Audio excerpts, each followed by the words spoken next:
everybody, welcome back to the Accommodation Show. I am very excited to be joined by Brendon Granger from Tech for Hotels. Welcome to the show.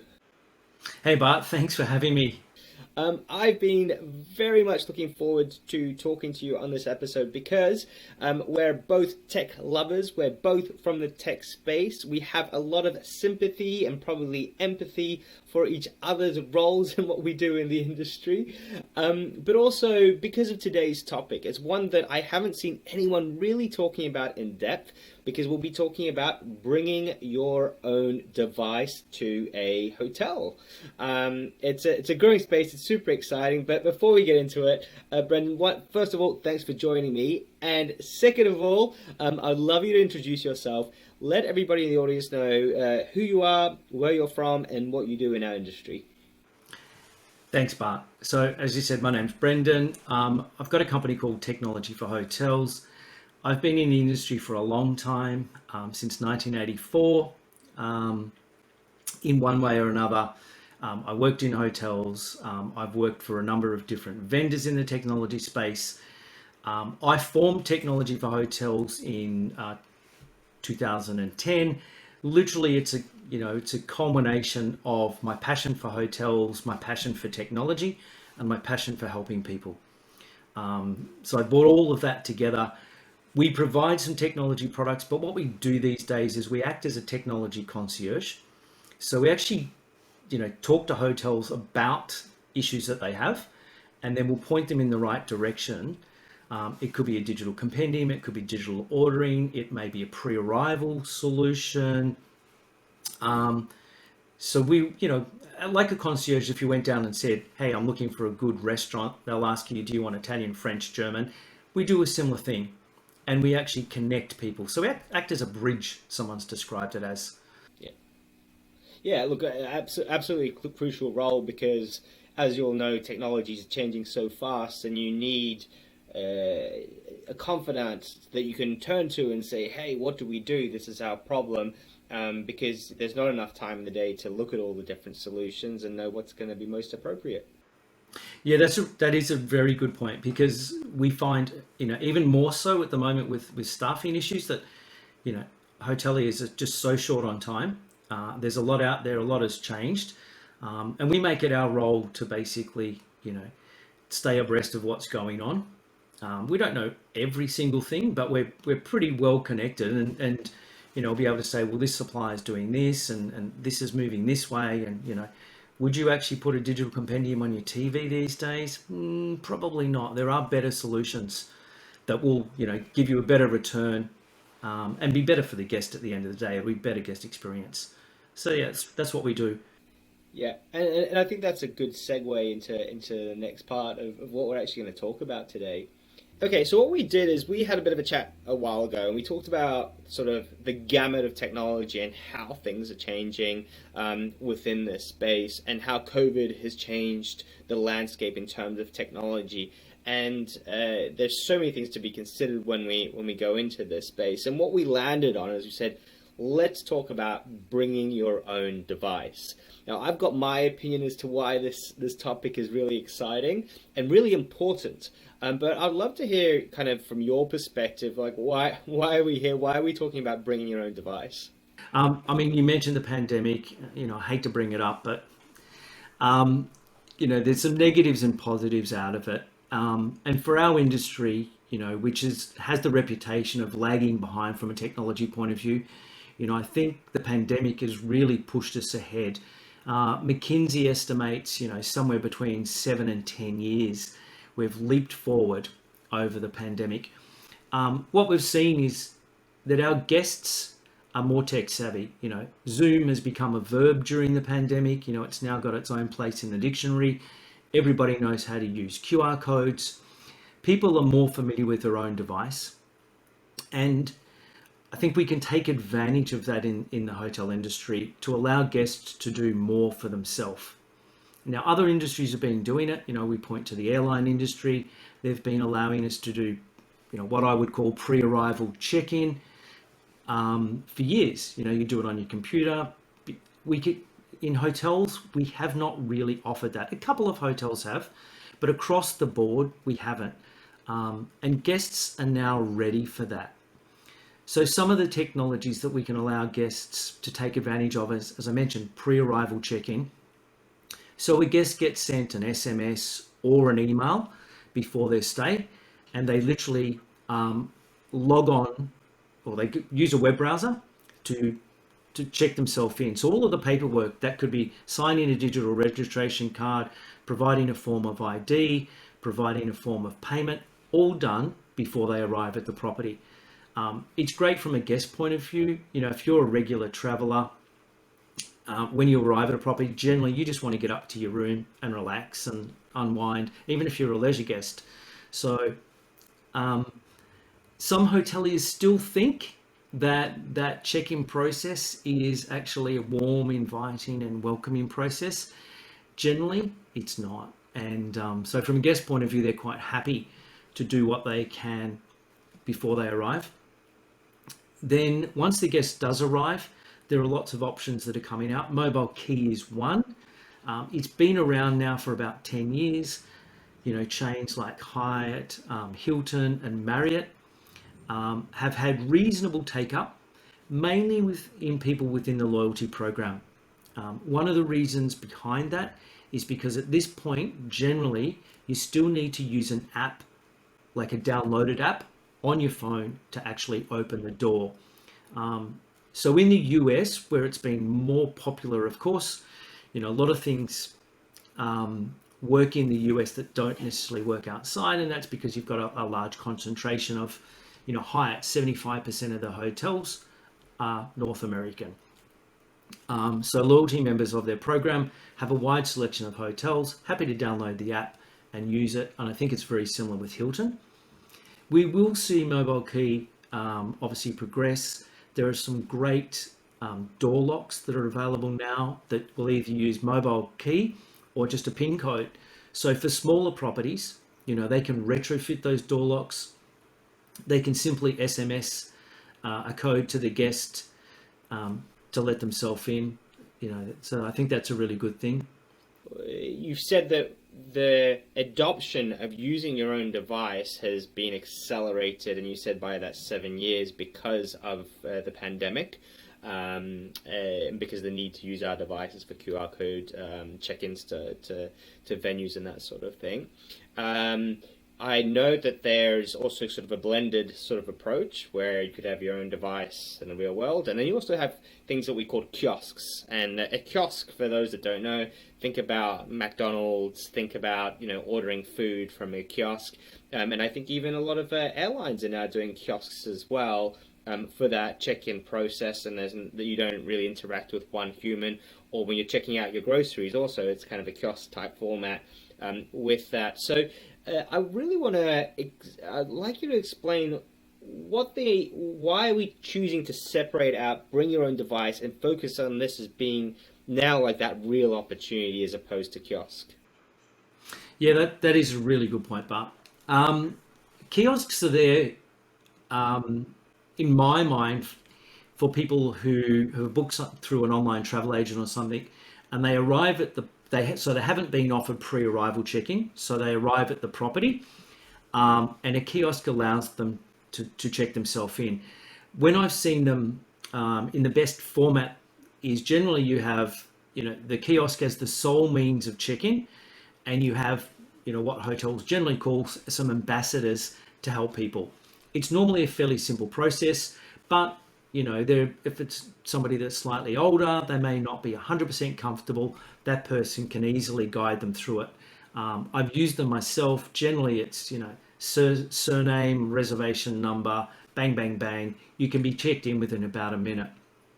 So the benefit of the kiosk is, once again, it's allowing the guest to do something for themselves, similar to what we've seen at supermarkets.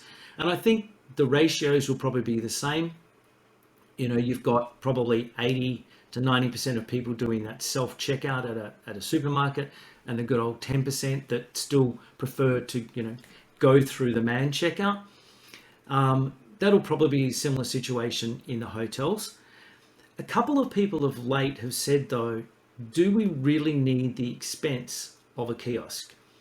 When the guests that arrives at the hotel, if they haven't done pre-arrival check-in, could we not just present them with a QR code then and there, and they actually use their own phone rather than a kiosk, which is actually, quite a substantial investment from the hotel's point of view.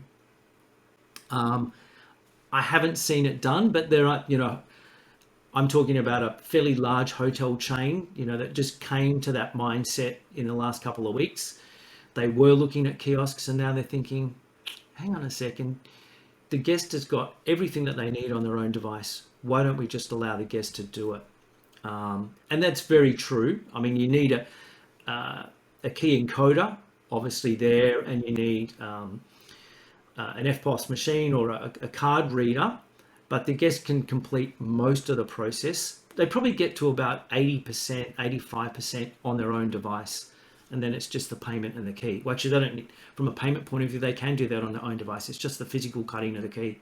Yeah, one of the other points that you brought up, which I'm going to tie back in, and that's why I kind of stopped you before, is the understanding from the industry. And most tech people that I've talked to didn't understand until really late was the difference between a web app and an app that you have to download.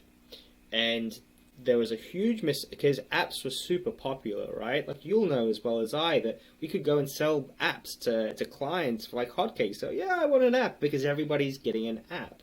But from a consumer's point of view, it's like, I don't want to download an app. I don't want 100 apps, one for every hotel, every supermarket, every taxi company on my phone. I don't want all this garbage that's clogging up the phone, taking resources, that has access to my contacts as well. And then there's been this progression to understand, hold on a second, web apps, and now even that term, I think that has been a lot more common. I think that's one of the biggest opportunities now that people get it, and it's like, oh, they don't have to download a thing. They don't have to punch in a URL and figure it all out. So that allows the adoption of these solutions that we're creating to really accelerate, and we can do an awful lot more with those bring your own devices. That is a really good point. Yes, as you said, we call them progressive web apps. So they are effectively a website that looks and behaves like an app. But as you said, the most important thing is you don't need to download it. And generally these days, you just scan a QR code and it takes you directly to that.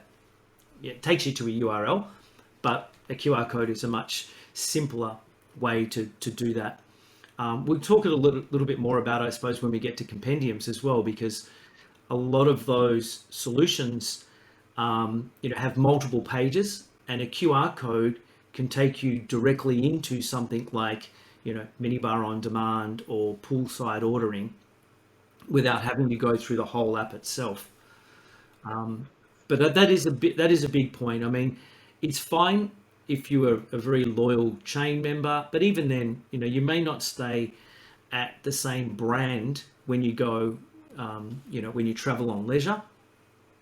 If you're at a resort for a week or something like that, maybe Disneyland, yes, you might download an app, but generally, 100% people don't want to download apps, and there's probably only a handful, 10 or so apps that I would use on a regular basis these days. That's right. And there's some pretty aggressive metrics that I see put around apps and whether they're successful or not, and it's sort of around the number of times a user will log in a day. Think of Facebook, LinkedIn, all your social. Now, news organizations have really accelerated the pace of their apps and created that engagement loop where you're just constantly having to check the news every 5 minutes, and we don't know why, but that's kind of the metrics for success around an app. And as you said, the web apps or progressive web apps, for those of you that don't know what that means, it's basically all it is it works like an app, but it's actually a website. So, and there's Google have done awesome work in developing some framework around this to be able to allow it to happen. So that's how that all exists, and it is quite seamless. So let's go back to check-in. So we've got the guests, and we're saying, hey, we want you to check in on your phone rather than doing it in person. Tell me a little bit about that journey for a hotel that doesn't have that process at this stage, and they wanted to implement it. Do you have any solutions that come off the top of your head, like you do this or you do that? What kind of integrations do you need? What's the return on investment? Really good point.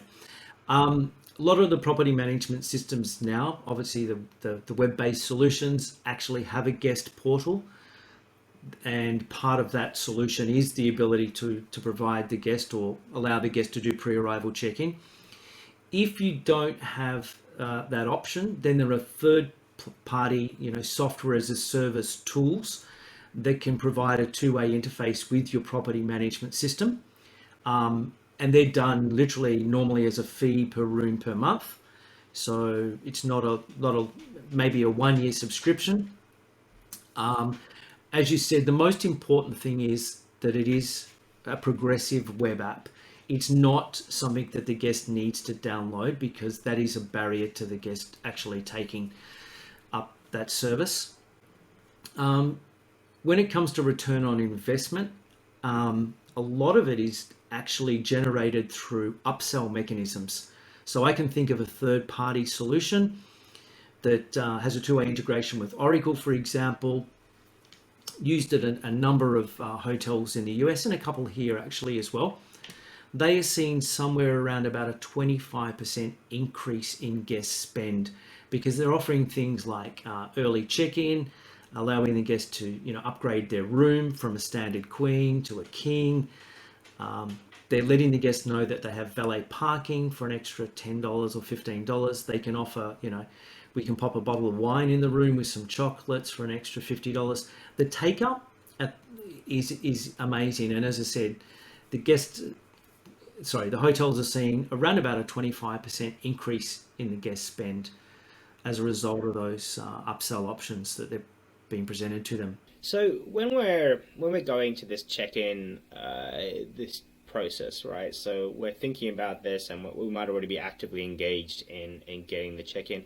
Do we have to do it all at once? Do we have to go and say, well, we want check-in, and now we're going to have to do the mobile key, and we're going to have to do upsells as well? I mean, obviously, you don't have to do everything, but I mean, what I'm asking is, what is the most prudent way to try to think about this change for the business that's going to make the most sense working forward? Yeah, that's a really good question. Pre-arrival check-in will get you to about 80%, and then the mobile key is sort of that last 20%. Pre-arrival check-in is generally something that's quite easy to do, because it is either it's integrated into your current property management system already, and it may be just an additional module that you need to actually have activated, and there may be a fee, of course, or there are third-party solutions. As we said, there's software as a service, so there's no hardware involved. Setup is generally pretty easy. From a cost point of view, there's no upfront costs. There's just some ongoing monthly costs, which are covered by the upsell mechanisms. The upsell mechanisms are just part of the setup process, so it's not complex to do. It's just offering a couple of pictures, offering some descriptions, and some pricing. Of course, sorry, but then those as well would be different for every single hotel, right? Because obviously you've got different room types, you have different abilities to offer early check-in or late checkout, for example, and you would need some smarts to be able to figure those things out, right? Working with the provider, they'd say, okay, so what upsells do you want? They would run you through a training process. Most of them I've seen they would have, in a sense, best practices, and they'd say, look, this is what other hotels are doing. And it's like, oh man, I never thought about that. Just letting people. There was a client on the Gold Coast that literally was making $6,000 a month from memory, just by offering car parking. Now the guests could park their own car, but they were offering to do that for the guests at $10. And that was just all incremental. So that process is simple. Mobile key is a little bit more complex, of course, because you need the hardware on your doors. And so, that's where there's an investment involved. And it's something longer term, I think you could look at. I think the ROI definitely comes from doing pre-arrival check-in, and that's a fairly simple piece to complete, and can be done fairly quickly, which is great.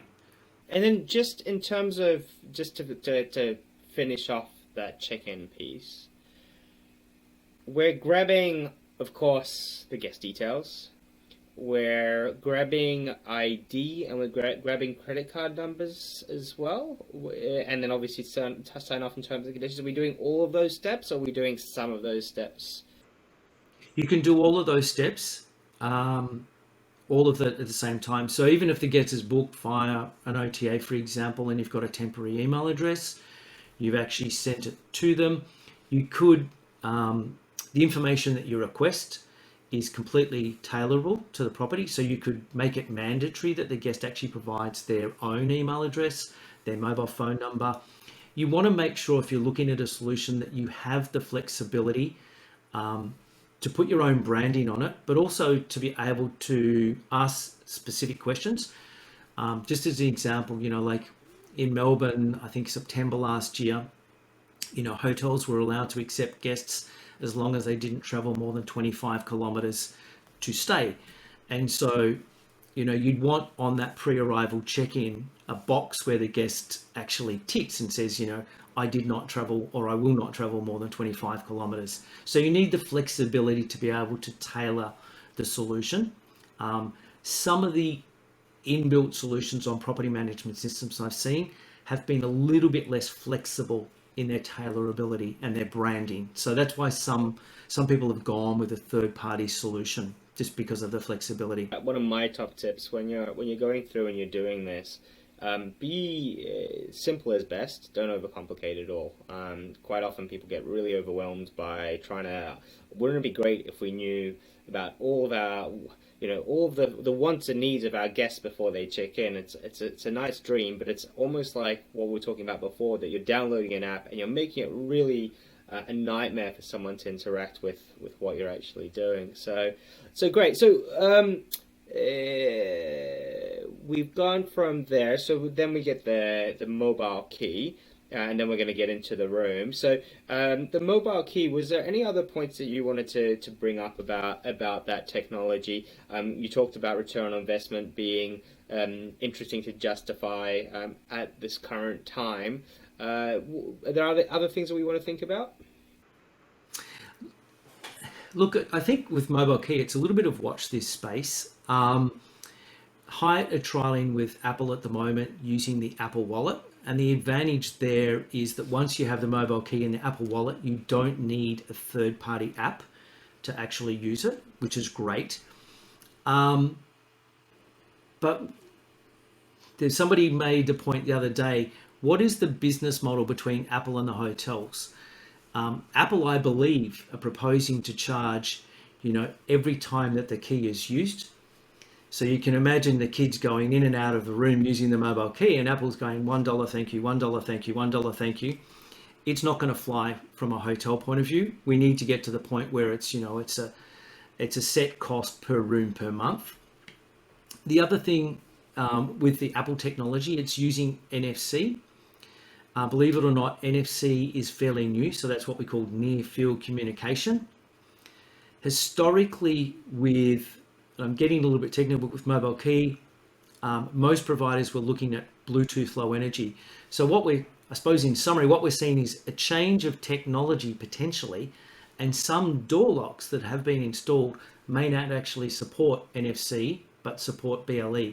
So it's one of those, let's see how the technology plays out in the next 12 to 18 months. And then I think some good decisions can be made from there. And I think that's a perfect segue into the last part of what I think we wanted to talk about. And I think that it's a really good topic. But overall, I want those people that are listening to this episode to really take on board that what we're trying to do here is trying to bust your brain a bit and bust your way of thinking, and think of things in different ways and say, ah, it will never work. We've tried that, it doesn't work. The reality is this technology is here to stay. It's changing, and there's practical ways that you can apply it to your business. It's going to vary in terms of everything that you do, and that's why you talk to someone like myself, someone like Brendon, and some other people and say, hey, how are you using it, and what are the best bits, and how can we implement them? Because you need to understand your business model, your customer profile, and that sort of thing. So the in-room experience or the in-stay experience, I kind of like that we spent more time on the front end, because what it does, right, and I'm sure you'll concur with this, when you have a guest and once you start kind of priming them with the journey of being engaged with your business using your technology solution, it gets a lot easier for them to be really comfortable with it, but actually see it as a benefit to them to using their device through the process, to then use it at different stages. So what have we got for the in-stay experience? Great point. Digital compendiums and ordering solutions. So there are solutions that basically will allow the guest to do both. The most important point, we've talked about it before, is they are a web app. Okay, so the guest doesn't need to download anything. They scan a QR code, or they can actually even be sent a QR code or a URL as part of their reservation confirmation. So a lot of these solutions, we work with Wyndham, for example, with one of those solutions. And so if we're going to a property, my wife can look it up. Do I need to bring a hairdryer? No, they've got hairdryers there. So you can obviously check out what's in the room, but you can check out what's around. Using the Wyndham example again, with a Phillip Island property, they've seen an increase in the number of people that are pre-booking tours to the Penguins, just because they're using the app to do that. And I say app, but it's not downloaded. It's a web app. So when they get the reservation confirmation, there's a little note that says, we now have an app available to you. Just click here, opens up. That link can be to any part of the app as well. It may even be a special pre-arrival section. We have a number of the service apartments using the same app, and they've got directions on how to get to the property, where to park, because some of them don't actually have on-site parking, but you can park at Wilson parking next door for an agreed fee. Some of them you can actually ask them to pre-stock the fridge. Yes, I'd like bread, milk, and eggs there on arrival. There's services that the property have offered in the past. They would probably send you, a PDF, and you'd actually complete it and then probably scan it and send it back to them. Now it can all be done digitally. So those apps can be used pre-arrival, but once you've checked in as well, then they will tell you everything about the room. So what the traditional compendium provided, plus a lot more, because they're graphical in nature, they can contain videos. When it comes to food and beverage, not only can they list the restaurants, they can contain copies of the menus. They can link to table or booking solutions. So you say, great, yep, we're staying at the property on Saturday night. They've got a great restaurant. I'm going to book in now, so that we've secured a table for the appropriate time we want. The other thing that we're seeing with using those digital compendiums from an ordering point of view, so we've got a property that have reverted to what we call minibar on demand. So they've left the chocolates and the nuts on the top of the minibar fridge, but everything that was in the fridge, all the alcohol's been removed, and I think it was about $120 worth of stock. What they've now got is a QR code on the fridge, and that takes the guest, when they scan it, to an in-room minibar menu. And what the property have done is they've extended that, and they said, look, before we used to offer you a heavy beer and a light beer, you can now have any beer that we've got downstairs. You know what? We're going to have a special. We can do a nachos with a bucket of 4 Coronas if you want. They're doing a bottle of wine with cheese platters. So on the app, you've got your standard items, and then they've got some, some specials that they're promoting. So they've seen an uptake in that. In-room dining, they've seen an uptake of 86% during the pandemic. Now, this is, I must confess, it is a regional property, so occupancy's been good. But they've had in-room dining. They've seen an uptake, but what they also offered was poolside ordering. And that particular property, when the general manager first called me, he was thinking of putting his compendiums onto the TV because he'd removed them from the room because, as a result of COVID, that guests didn't want them to be there. But he'd also said, he's been a general manager for a long time. Compendiums are hard to keep up to date. They look grubby. They're just a cost. It costs you, I think he said it would normally cost him about $150 to replace the compendium, including all the printed material and the binder. He's now paying less than that per room for a digital solution that actually has ordering built into it as well. It's incredible, the engagement that these apps can create for people, and the improvement in experience that you can provide as well. And where the industry is going is that it'll be a lot more data driven as well, where when you have your menus or whatever, it's not even gonna show the breakfast menu, because it'll show the dinner menu when you get on there. Or if you're underage, it won't show you the alcohol. Or if you're into whatever you're into, it's going to provide you those solutions.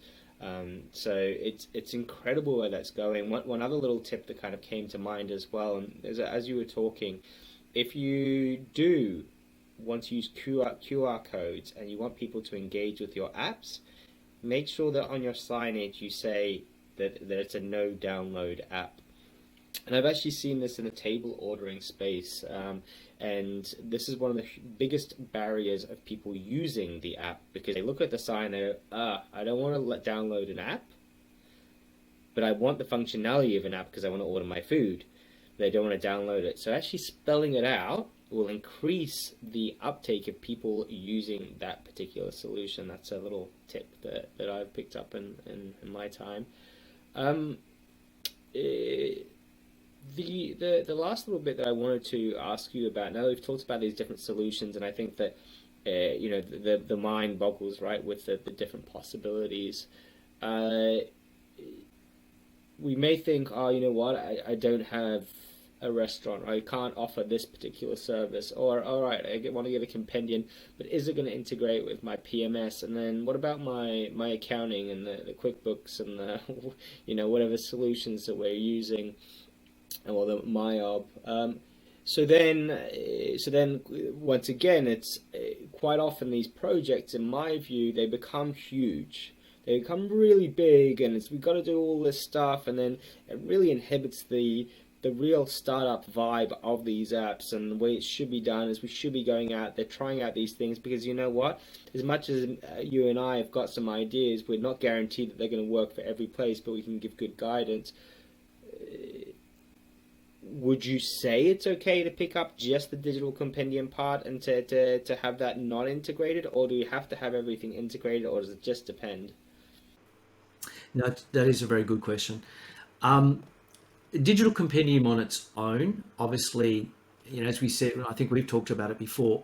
If you don't have a lot of services in your property and you simply want to digitize what is currently your printed compendium, you can do that on your own very cost effectively, by creating a Word document and then PDFing it and having it available in the cloud. So that is, you don't have to be that technical to do that. It is very simple. And I provided some basic instructions to a couple of hotels. If you've got any sort of services, be it, we've got properties that've got an outsourced restaurant downstairs. They actually charge the property to appear in the digital compendium. So they're actually, pretty much paying their monthly fee via the restaurant for an appearance fee. We've got properties that are selling outside services, as you said, like the Penguins, or it could be airport transfers and things like that. So where there's a revenue potential, going for a third-party solution, which is going to cost you, a couple of dollars per room per month, is normally the fee, somewhere around $2 Australian per room per month, normally. Most of those solutions are what we call software as a service. So a lot of them that I've worked with, it's a 12-month agreement, but with 30 days notice, you can terminate the use of the service. So you're not locked in for any length of time, like a lot of property management systems these days that are cloud-based. When it comes to integrating, from a food and beverage ordering point of view, we've got lots of clients that are using this particular product, including a 500-room Shangri-La. They are only just looking at integration now. As you said, Bart, don't make it too complex or nothing will ever get done. We've got properties, and there's a property that just went live in Brisbane a couple of weeks ago, actually 1st of April. They're putting about 20 to 25 room service orders through a day. So they are looking, can we interface with their Oracle point of sale solution? Yes, we can. There's an interface that actually exists, but they will need to pay a license fee to Oracle to have that. And it's like, where is that cost? Where's that cost benefit? So they might run it for, another couple of months and just say, how much work is truly involved. They're already saving time, because what's happening now is, rather than the guest ringing up and actually spending 5 minutes on the phone, an order just pops through on the screen. They just punch it into the point of sale, which is right beside them, and then deliver it to the room. They can even receive the order whilst they are, up delivering another order. It can actually come up onto their on their mobile device as well. So there's certainly, lots of savings anyway. Not everything has to be integrated. I know a lot of the larger properties say, well, it has to be integrated or we're not going to see any savings. That's not necessarily the case. I think it's just a matter of looking at, what sort of level of transactions go through the system before you actually invest, something like $5,000 for an interface. Oh yeah, sure. And I think the other thing is really understanding that user experience, the user flow of how the guest is going to interact with the property throughout that whole process.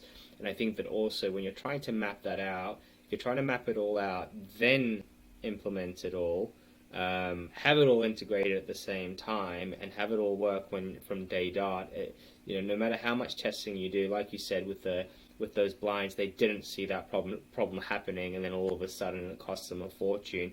But I bet you that if they had overthunk that and they had just rolled it out quicker, they would have figured it out and gone, okay, we have to revisit this.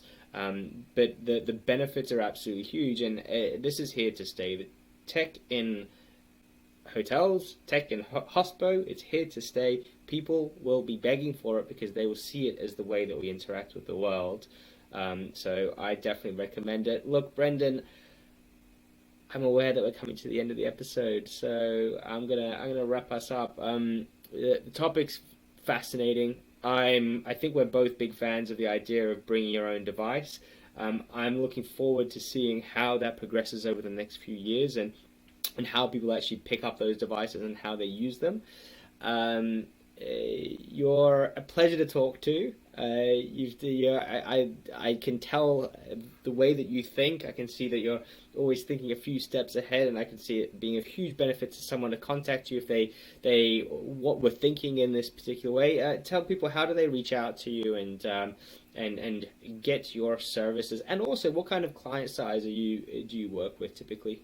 From a client size, I mean, we've got clients from 20 rooms up to 500. People can contact me. I mean, our website is www.technology, the number 4, the word hotels.com.au, or they just connect with me on LinkedIn if you like, Brendon Granger. I always try and put some valuable content on LinkedIn. Yeah, I'm always happy to talk to people. As I said, one of my passions is actually helping people. So first and foremost, I love problem solving and helping people. Um, I've been in the industry long enough that if I can't help directly, then I'll be able to put you in contact with someone who can, and I think that's beneficial as well. Yeah, to everyone. Beautiful. Look, I think that's it. Look, thanks a lot for coming on. Thanks to everyone that's listening to the episode. As always, I appreciate your support. I appreciate you listening. It helps us do what we do. We've just got in for some awards as well, and that's based on listeners like you. So if you do like what we do, please subscribe. Please share it with your community as well. All those people that are in accommodation, they're looking to learn, to strive, and to thrive. Look, once again, Brendon, thank you so much for coming on the show. I really do appreciate it. Thank you, Bart. It's been an absolute pleasure. I've really enjoyed it. Have a fantastic day. Thank you.